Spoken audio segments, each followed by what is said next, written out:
Cue the ball. Hello and welcome to the 39 Minutes of Heaven we call the D1Baseball Podcast. I am your host, Michael Patrick Rooney. And as always, we are sponsored by our good friends at S2 Cognition. So many baseball players and softball players are doing incredible work in the area of exit velocities and training for that and improving their swing path. And I'm here to tell you, none of that matters if you make bad swing decisions. Ted Williams told us that a long, long time ago. It doesn't matter how good your swing is if you make bad swing decisions. That's what S2 Cognition is here to help you with. They measure cognitive decision-making, cognitive function, and that's what that all boils down to. So check them out.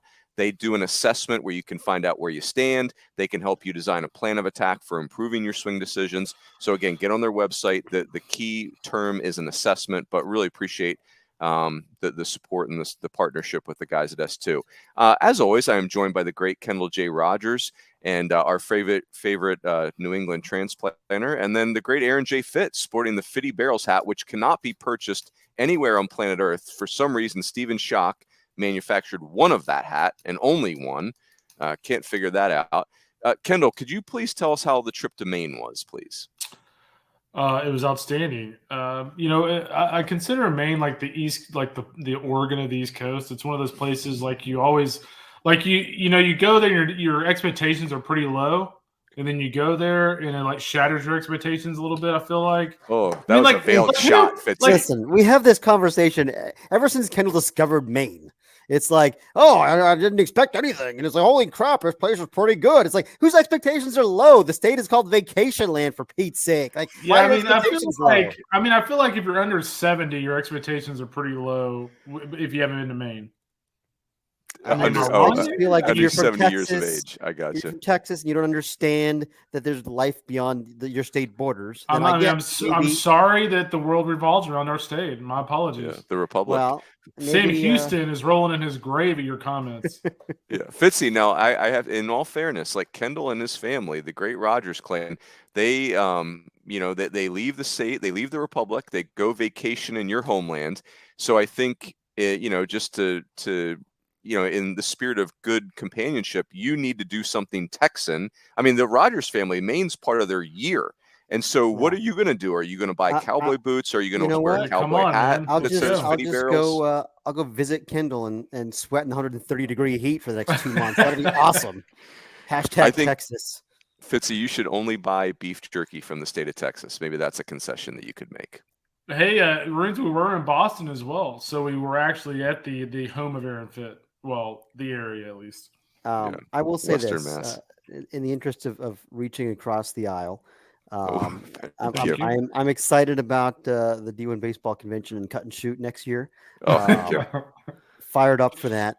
And Chuck Schwab, keynote speaker. Joe's working on that. It's either going to be Chuck Schwab or Kurt Reed. We'll figure it out. You guys be patient. I've been talking to the Ritz-Carlton cut and shoot, trying to get a block of rooms. A little bit of a slow progress. What's the name of the hotel in cut and shoot? The Ritz-Carlton. The Mitz-Carlton is probably more like it. But hey, God bless the people of cut and shoot. Go Pokes. Boys, let's jump in. We're going to talk. This is going to be our coaching assessment. They're definitely called the Cowboys. There's no other possible nickname for cut and shoot. Maybe the Vaqueros. That would be the only other possibility. While you talk, I will research that. Yes, thank you. Or as Joe Healy said, the cut and shoot consolidated high school. All right, boys, I'm gonna give a piece of self-therapy, and then we're gonna talk about the Pac-12 media deal. So I think, like a lot of people, the transfer portal it has me shook up at times. It just feels like ubiquitous, I think is the term. Fitzy, correct me if that's poor usage. But here's what I want to say to myself. If you look at the college national team, which is like, that's the penultimate of summer baseball, like next year's players, right? Look at me dropping ubiquitous and penultimate in the first 4 minutes of the pod. Do you know how many, boys? I'm gonna turn into a quiz question. Do you know how many of the 31 players on the college national team? Do you know how many of them were in the transfer portal? This is the best of the best. 31 players, the most coveted players in the country. How many of the 31 entered the transfer portal? I don't know. I'm going to go with 4. You have Luke Holman, Brady Montgomery, Colby Shelton. Team USA? Not on the national team. Oh, okay. So I don't know if he had an injury he was dealing with. He Okay. would have been a candidate. Then Seaver King, if I'm getting his name right, the kid going from Yeah. and that does. I mean, he's going from Wingate to Wake Forest. So anyway, I'm just talking myself off the ledge. It's the transfer portal has concerning elements to it. We'll probably cover that in a podcast this fall, but it's not everybody. It feels like it's everybody sometimes. It's not everybody. I will say this about the portal this year is I felt like last year there was a lot more. I mean, granted, it was still a little fresh in our minds, but I felt like last year's a lot like in like just sheer disgust. This year, I feel like outside of the and the thing about Luke Coleman is like there was a coaching change there, so that's not that weird. Colby Shelton, there was a coaching change there. The Brady Montgomery deal is really weird because he's talked to like 12 schools and he's still trying to figure out what he wants to do. But like there's not this big shift this year where just there's guys like Tommy White go in the portal that were in a perfectly good situation, and like he's in the portal, and you're like wait, what is going on here? Like I don't feel like there's any situation, even though there's 2,600 plus kids in the portal. Like I don't feel like there's a situation out there where you're like what in the world is going on here outside of maybe like Gage Jump, because Gage Jump was going to factor heavily into UCLA's week of rotation this year.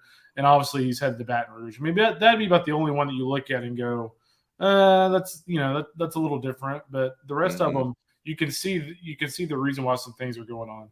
Yeah, the Gage Jump one's interesting because he hasn't pitched hardly. He's weird. basically and I'd say the Brady Montgomery one is interesting. His whole situation's interesting because he's a Mississippi kid that goes all the way to Stanford. He's there for 2 years and it's going splendidly. And of course we have no idea if he's having a fun experience or, that only he could answer. But, just the sheer nature of Stanford's academic profile makes that unique. It's one of the best institutions on the planet Earth. I think the other one for me, and this is a little close to home for me, is Luke Hill's situation is not surprising, just surprising that it happened at the 11th hour. But again, like you could make the same argument with Brady Montgomery, like why is a kid from Baton Rouge going to Tempe, Arizona to play college baseball? So, but yeah, Kendall, all the points you made are spot on. It does feel calmed down. Boys, let's address the Pac-12 media. There is no Pac-12 media day as we're taping this. It's Wednesday night. It's just Pac-12 media panic. It's just it's crazy. But here's the thing I want to ask you guys on a scale of 1 to 10. 1 being no impact, 10 being very, very important. How important is the way this media deal for the Pac-12 to Pac-12 baseball? So on a scale of 1 to 10, 1, whatever they decide, baseball will be fine. 10 meaning, hey, this is really important to Pac-12 baseball.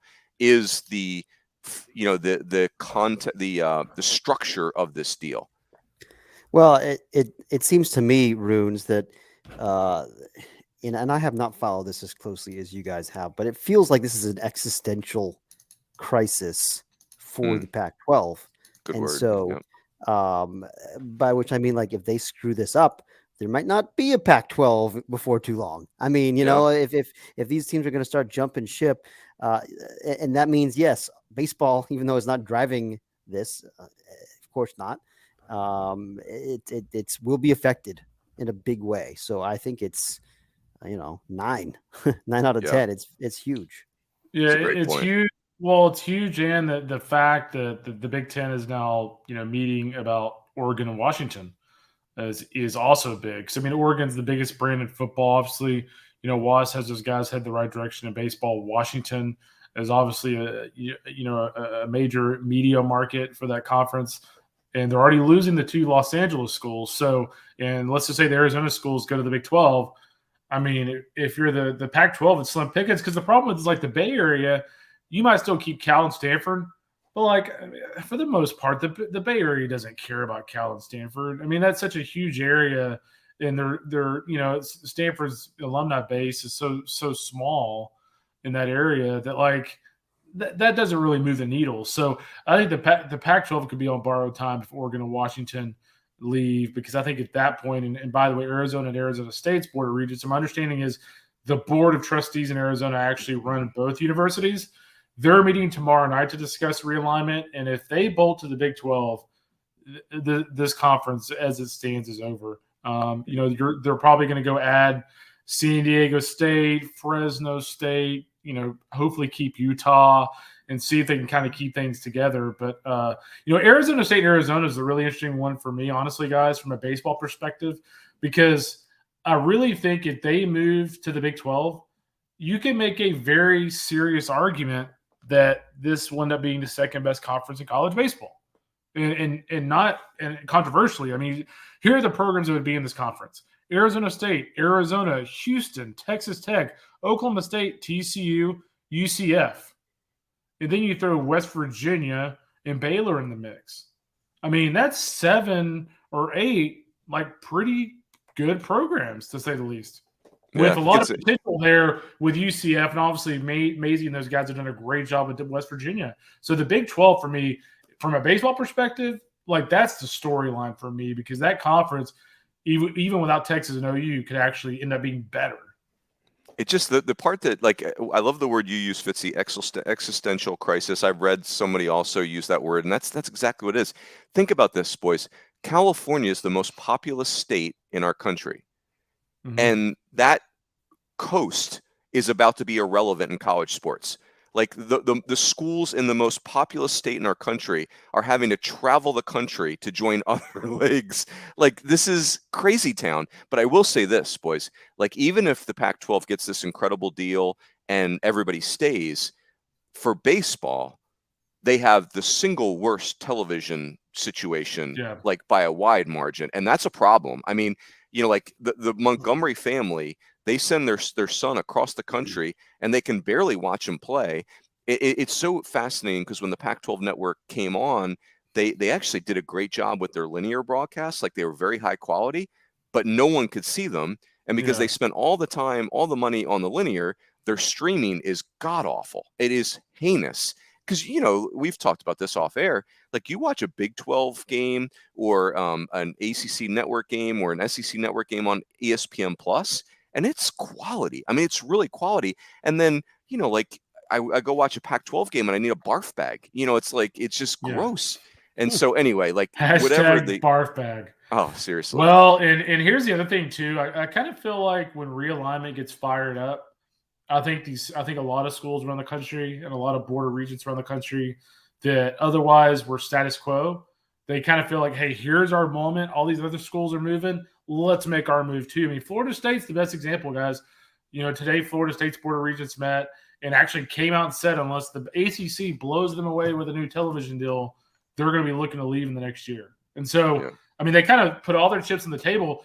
And if Florida State leaves the ACC, obviously, I mean, they're going to go to the SEC. The question, but does the SEC want them? Here's the thing. I mean, why wouldn't you take Florida State? Well, here's the reason: because you have to go to ESPN and say, "Hey, we need another $70 million per year for Florida State," and then ESPN has to make a calculation. Are you worth $70 million, Florida State? I don't know. I don't know what the answer to that is. Florida State football is probably worth a lot, and then it becomes who do they go get from there? Because you got to get 3 more schools, right? Because now you're at 17. Well, you'd have to get one more. At least one more, but 18 is an even number. So to kind of go full circle to Aaron here, I mean, the other school that has been rumored besides Florida State, if Florida State pulled the trigger and left, is North Carolina.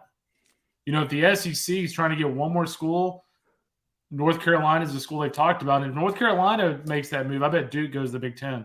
So there's a ton of dominoes that could fall here over the next few weeks. It's also so it is gross. That is the right word. And it's just none of this crap means anything anymore. It's how big are we going to why don't we just have 50 teams in a conference? Just take all the good teams in one. Why even bother? With conferences it's lost all meaning. It's lost all relevance. Yeah. No, you're right. And here's the thing for baseball, and this could be for another podcast, but I'm kind of we talked about this off air, but let's just say the Big Ten's at 18 teams, the SEC's at 18. Big it's not even a league. I feel like it's so my point is from a non-football perspective, I think what the NCAA should do is make football be football, maybe even be basketball.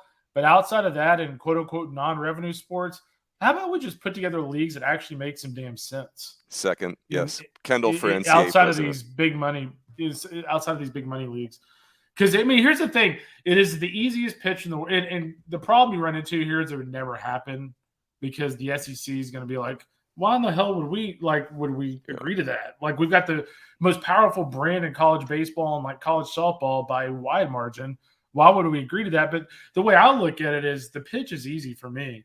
I go to these athletic directors and say, hey, if you're Texas or you're Texas A&M or you're UNC and NC State, would you rather, if you're NC State or, let's say North Carolina goes to the SEC, would you rather in North Carolina have to travel to Texas A&M and Texas and Oklahoma or for these non-revenue sports, or would you rather take these non-revenue sports and, be in a league with NC State, Duke, South Carolina, and schools like that, and just kind of group them all by region? I mean, that would be the best thing to do for non-revenue sports. The question is, would they It'd be the best thing to do for every sport. Like when it's all said and done, what we're losing by messing up all of our natural, historical, and geographical rivalries is the very soul and fabric of college sports. I mean, it's just so especially stupid. college baseball, and especially college baseball. Like, gentlemen, when they broke up the Midwestern Collegiate Conference, my beloved Midwestern Collegiate Conference, hashtag 1992 MCC champs. I mean, it was all. We were in the crapper from there. Can I just say, rest in peace, Mid-Continent? They just changed their name. Didn't they just change their name? Otherwise, I guess it's the Summit League. He went into the witness protection program and came out the Summit League. Kendall didn't even know. Either way, this is a hot mess. I mean, I don't think it's going to get any better. And look, and I acknowledge maybe I've been gnashing my teeth about realignment for 20 years, and probably it's just it always works out. I guess like we're still in business, right? Like we still have livelihoods covering college sports. I'm sure it'll all be fine. I'm sure college sports will find a way, but I hate it. I hate it. I find it so distasteful. It's all, as we all know, it's football driven, and we're just dragged along through the mud on this crap, even though it's making our game worse. Well, I'm going to make one more. Go ahead. I'm going to make one more point as to why a lot of this stuff that we talk about won't happen. The SEC right now for next year, when Texas and Oklahoma enter the league, every single school is going to get between $65 and $72 million from the conference annually. As long as that's going on, that is more money into college baseball programs. And in essence, if you're a college baseball coach, why would you advocate for breaking all that up if a lot of that money is going to your programs, especially in conferences like the SEC? And let's hope, the Big Ten and obviously the SEC or the Big 12 is going to, redistribute some of that money to baseball too. But 65 to 72 million per school, that's hard to say no to, because you can. I mean, if you're a baseball, if you yank all those other sports out of there, you have to redo all these television deals. Because you can bet your ass that SEC baseball and SEC softball is a decent part of the SEC overall contract. Yes. By the way, we've now on this podcast, we've used the words penultimate, existential, ubiquitous, and ass. So we are, and barf bag. This is yeah. Hashtag barf bag. Yeah. Well, I would just say this, Greg Sankey, if you're listening, the Fighting Carrots of the SBFFL, we would be interested in joining Florida State, in joining the SEC. Get at me on any social media platform. Yeah.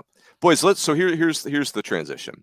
The only thing about college baseball that's fun to talk about, college sports in general, are one of these three things: fan bases and venues, players and coaches. So let's tackle one of those topics. We had 40 head coaching transitions in college baseball. It's over 10% of our total body this year. 38 have been filled. UMass Lowell and Northwestern are still open. So let's kind of put a bow on that. That stuff happens so fast. It happens during the postseason. Kendall, you do an incredible job. I mean, really, the whole of college baseball nation, we follow this stuff through your Twitter account. You're on it like white on rice. But let's just kind of unpack some of these. I figured we'd do categories. So first category, Kendall, you're going to hit lead off for us, is name one or two slam dunk hires. Like that's the category one. As you look at it and you're like, oh, that's a slam dunk. Which we know there's no such thing. And, but and don't reel off 8 names here. Keep our some discipline. Kendall likes to hog them all. Make a good swing decision. Yeah, I'll go with 2 slam dunk hires in my opinion, and that is Rob Vaughn in Alabama and Todd Interdonato at Boston College. I just think when you look at Rob Vaughn, anybody that talks to the dude, I mean, what he did at Maryland's incredible. I like his story, being a Kansas State guy that they had to be grinders to win. Of course, he's a Texas boy, so like that kind of gives him a few strikes in his favor. But he's just a fantastic coach. And I think when you look at a tumultuous situation, I use the word tumultuous. If you look at a tumultuous situation like Alabama, to where Brad Bohannon's gone, it's kind of messy. You lose Luke Coleman, you lose Colby Shelton. Like Rob Vaughn, like he's hard nosed, but I feel like his personality is perfect for kind of what they need.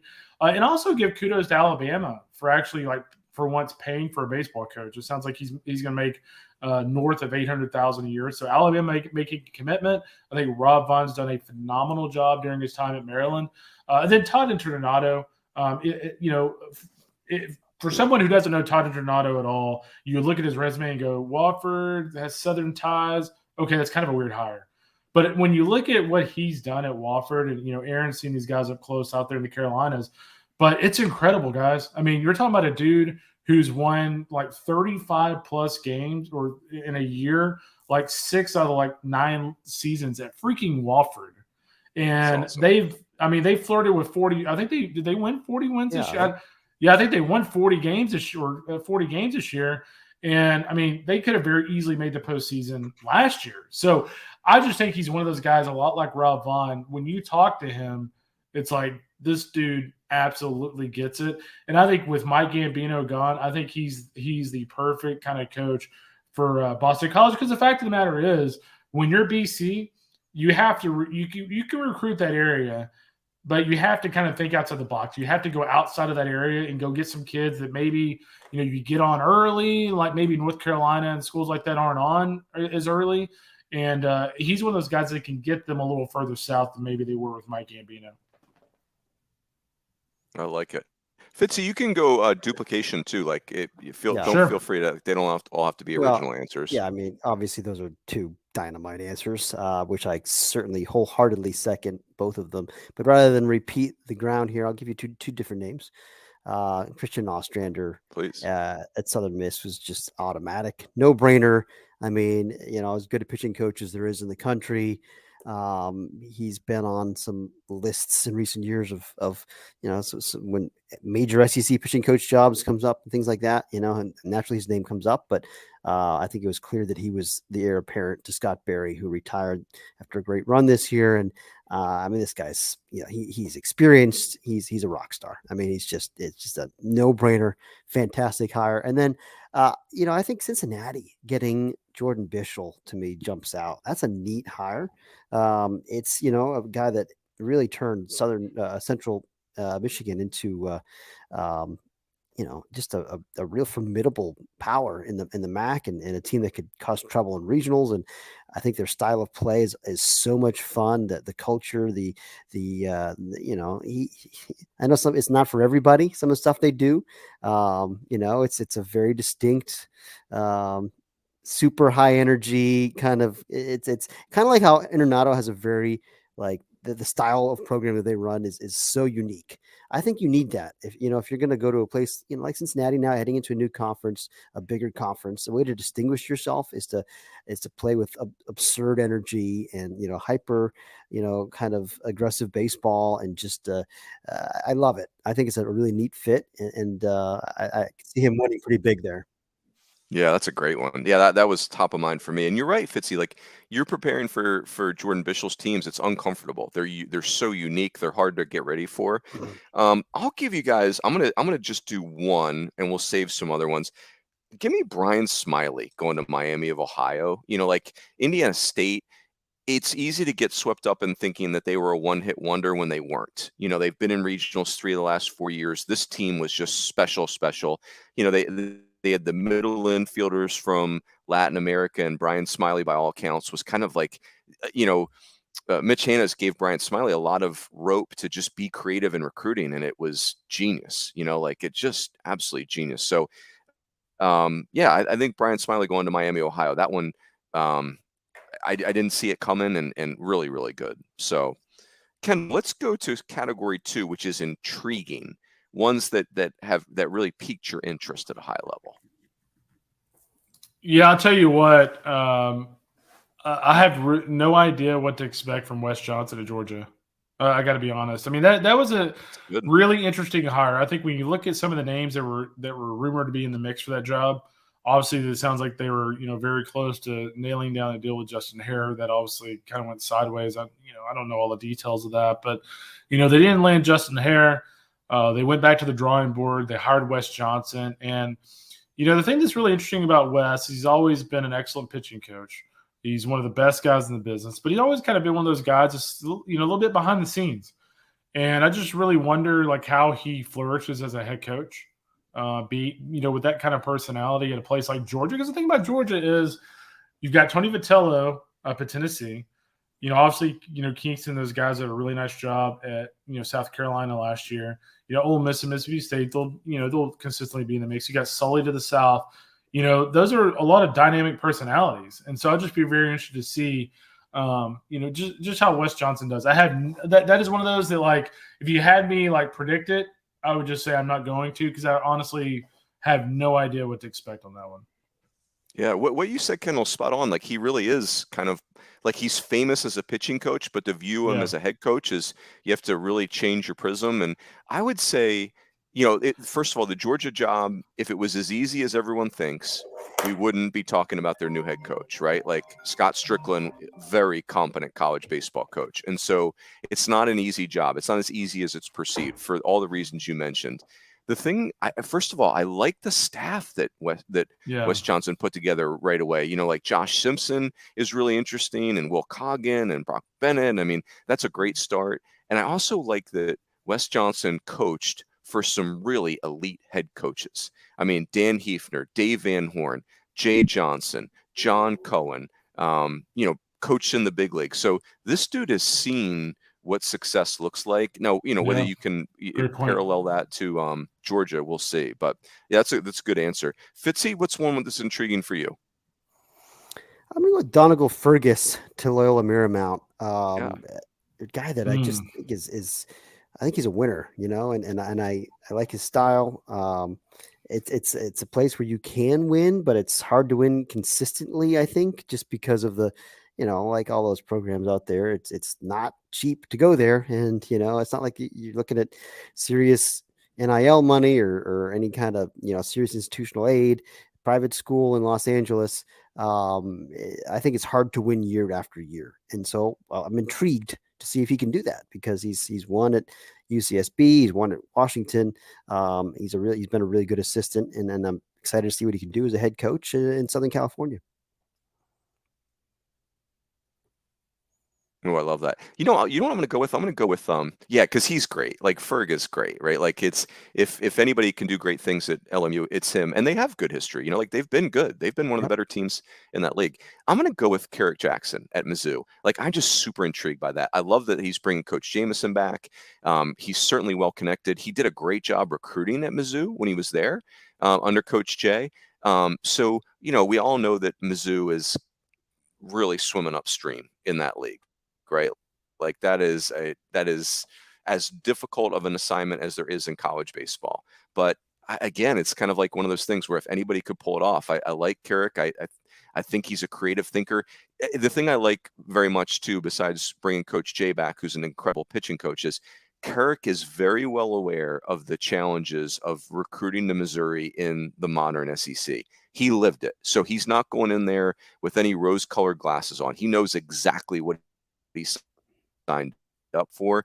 Now, the NIL thing maybe makes it even messier, but it was already messy, right? It was already a little bit of a car wreck. So I think I like that one. I think that's it's intriguing because it's a tough job, really tough.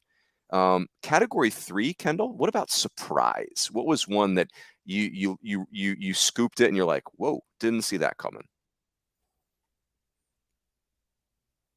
Or you're muted. Muted. I was about to say, I would say Eric Valenzuela to St. Mary's. I just think, obviously it sounds like St. Mary's made a very, very strong financial commitment to him as in north of 300 with pretty much a lifetime deal, which is kind of surprising, really. But for a head coach to leave a historical power in Long Beach State to go to St. Mary's is quite the move. And so I think, him going to St. Mary's surprised me a little bit. Yeah. Yeah, I think that's a fair one. That it's what's that expression? Don't mess with happy. And I'm not saying I have no knowledge that Eric Valenzuela was happy or unhappy at Long Beach, but clearly he was happy at St. Mary's, right? Like that to go back is a big deal. Fitzy, what are you saying for intrigue? Well, this is the surprising category. Or surprise, sorry. Yep, sorry. Apologies. So, I'm not surprised that Mike Gambino left Boston College, because it sounded like there was just a lack of commitment as far as paying the staff that I think probably frustrated him. That's been the word on the street there. But am I surprised that he left an ACC job for Penn State? Yeah. Penn State hasn't done anything in baseball in decades, and they've really struggled in the Big Ten recently. And they hired Rob Cooper, who we all thought was a slam dunk hire at the time, and he couldn't really he just couldn't get over the hump. Kind of like Dave Serrano going to Tennessee, or some of these hires where you're like, man, this is such a neat hire, and then it just doesn't work, which tells me that it's just not an easy job. That said, sounds like Penn State came strong. He was ready for a change of scenery. Sounds like they really do want to win, and otherwise they wouldn't have been able to lure a guy who's coming from an ACC job and coming off a regional, and is still young and still, I think, on the rise, even though he's been at it for a while now.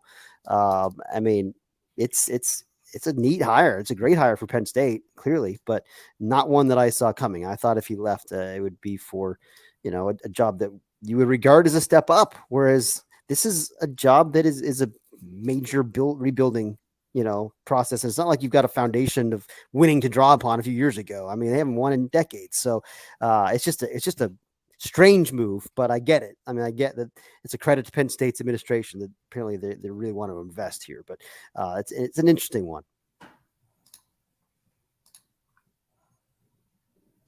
Yeah, that was going to be my first choice too, Fitzy. It's Go ahead. Well, you're kind of cutting out, so I was just starting because you were cutting out. Oh, am I frozen? The thing is really. Did I freeze on you guys? Yeah, you were freezing up.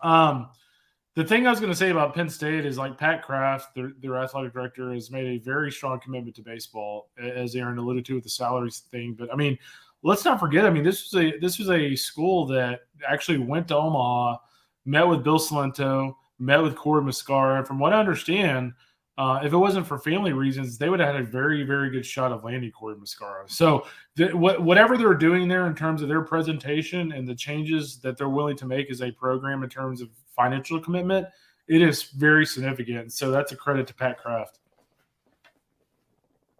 Yeah, I would agree with all those things. That just the aggressiveness of Pat Kraft was really awesome in all this. Like, I would not describe Penn State as aggressive in baseball over the last 50 years. So really cool. And by the way, Nick Puccio going from Northeastern to Penn State with Coach Gambino, I think that's a great get as far as putting a staff together. I'll give you guys Brian Green as a surprise one. I understand that Washington's. Oh, go ahead, Fitzy.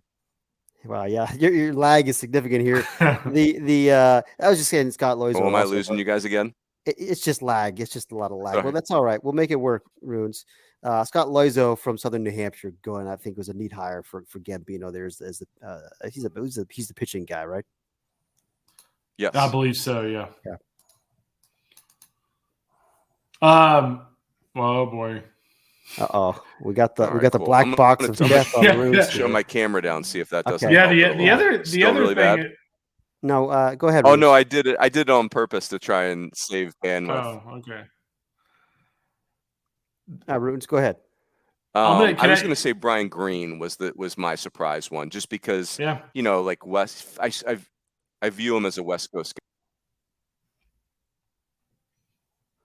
Can you guys hear me for next category? Yeah, we can. Runes is on the road here, guys. So you have to bear with us. Hotel Wi-Fi not getting it done. TFCO Marriott property. Do better next time.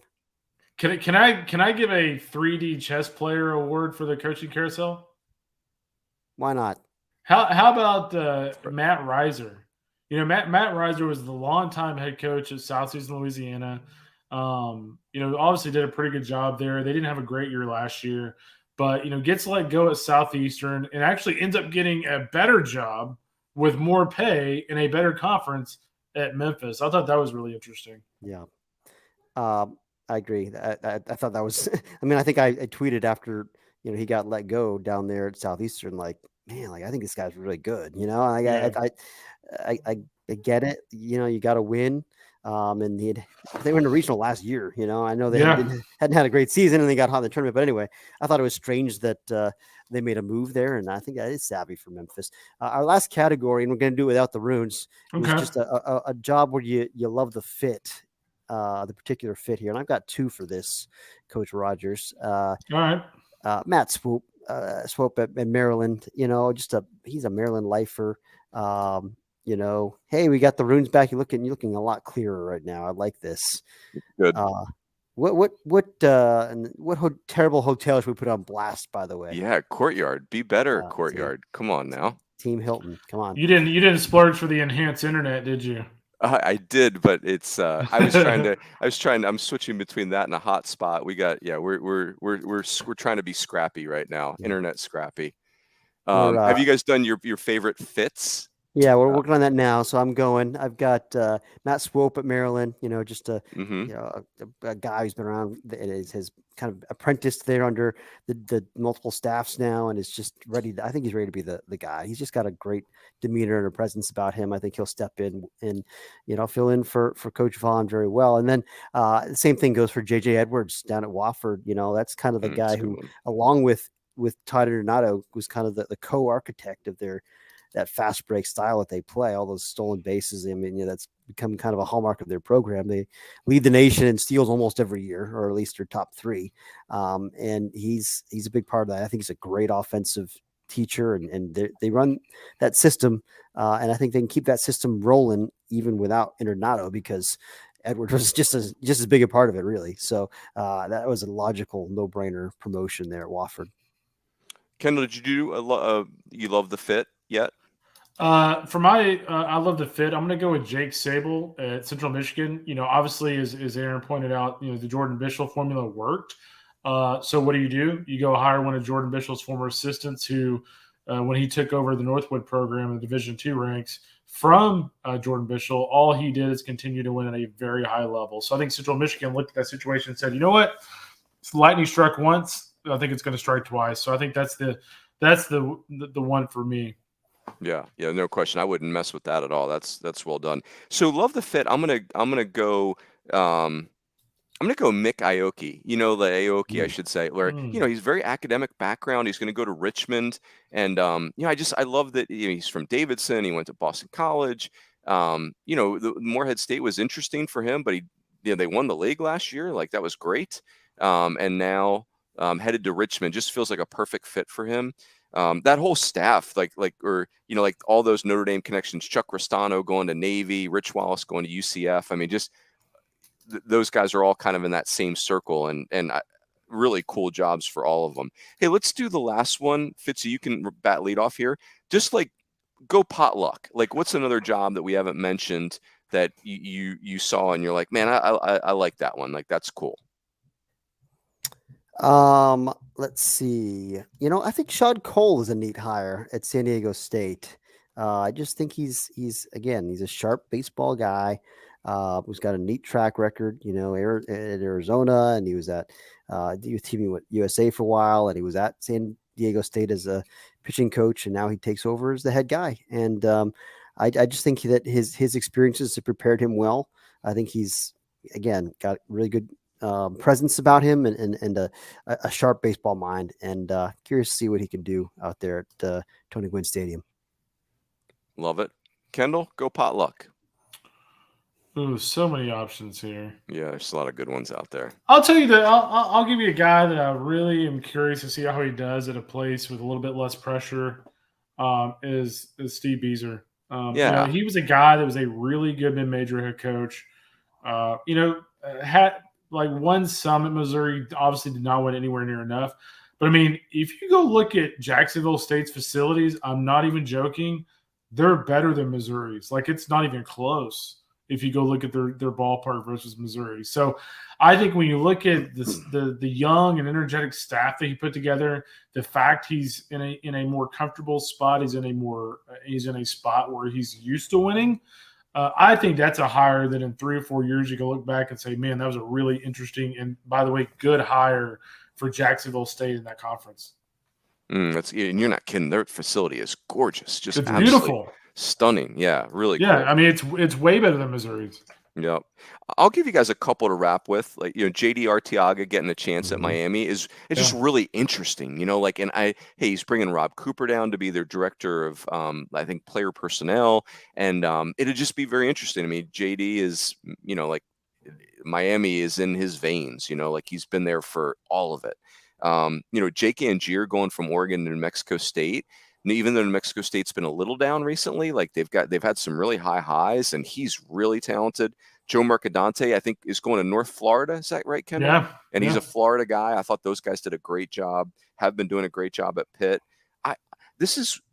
Brian Peters has put together a really nice staff at Long Beach State, and I'm really interested in that. Like, Eric Valenzuela going back to St. Mary's, and they've just been kind of all over the place, Long Beach State. But I like the vibe of what I'm feeling at Long Beach State right now. And it's interim, right? They had to do it without an AD, so that'll be very interesting. But and who knows how that affected the roster? I don't know. So yeah, cool. And again, 40 jobs, man, that's a lot. That is a lot of turnover. And is that the most, Kendall? Is that the most we've had? I think it is. And what's really interesting is, coming into the summer, it looked like it was going to be kind of quiet. I mean, honestly, as we got about halfway through the College World Series, I'm thinking like, oh, maybe this will be a quiet summer. And then all of a sudden the dominoes started falling. With Georgia is really where it really got crazy. But yeah, I mean, we're talking about over 40.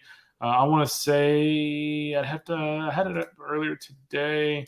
We're at 169 or 170 assistant changes this offseason.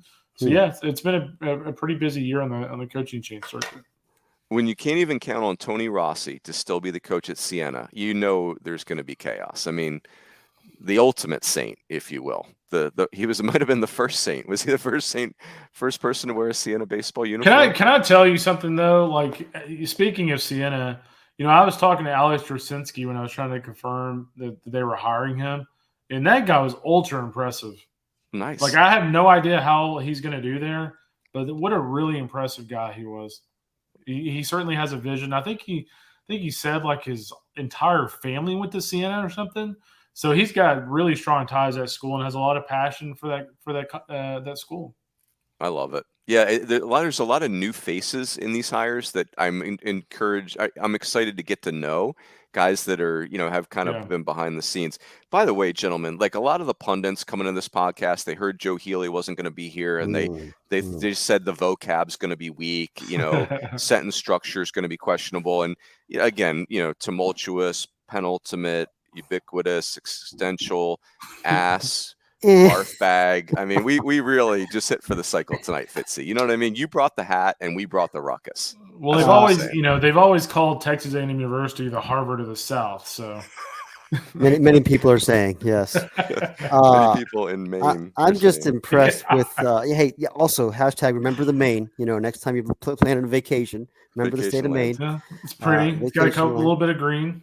Yes. I'm impressed with the way we battled here because we had some adversity. Coach Rooney, fought through. We fought through. Yes. And so hats off to you, sir. Yeah, thank you. Well, you guys did it because you can't win every podcast if you can't fight through a little technology adversity. So, that's right. But let's not press our luck, boys. Well done. It was good to get the gang back together. Vacations are terminating, and we're getting back into a flow. So we will continue to produce podcasts for you all. The website is ablaze with stuff. Mark Etheridge wrote something today about the transfer portal that I have not read yet, but I cannot wait to read it because obviously that is a really, really hot topic. A lot of summer stuff, Cape Cod write-ups and Northwoods League, et cetera, et cetera. So if you're ready to start turning the page and get focused on next year's stars, ton of great stuff on the website. That said, if you're watching us on YouTube, please hit subscribe. That's very helpful. If you want to get a subscription to the website, save 30 at checkout. If it's an annual subscription to SEC Extra, D1Baseball.com, we encourage that always and forever. Coupon Kendall feeling generous with a 30%. Holy cow. Right. You don't want to miss this one, folks. Let's go. As good as it gets. That's right. Well said. Thanks again to our friends at S2 Cognition. And that is it. Everyone have a great week, and we will catch you next time on the D1